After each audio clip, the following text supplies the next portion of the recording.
গুজব দিয়ে মানুষ হত্যা করে ক্ষমতায় যাওয়া যায় না।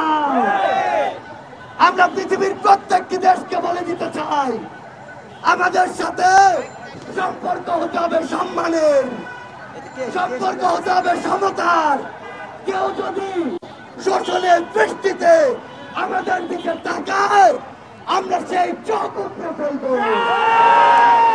আমরা আপনাদেরকে একটি কথা বলে দিতে চাই, আগামীর বাংলাদেশে আপনাদের জাতীয় নাগরিক কমিটি সাম্য, মানবিক মর্যাদা এবং ন্যায় বিচারের বাংলাদেশ রাষ্ট্র কায়েম করবে। আমরা ঐক্যবদ্ধ ভাবে আগামীর বাংলাদেশে সকল খুনিদেরকে, স্বৈরাচারকে প্রতিহত করব।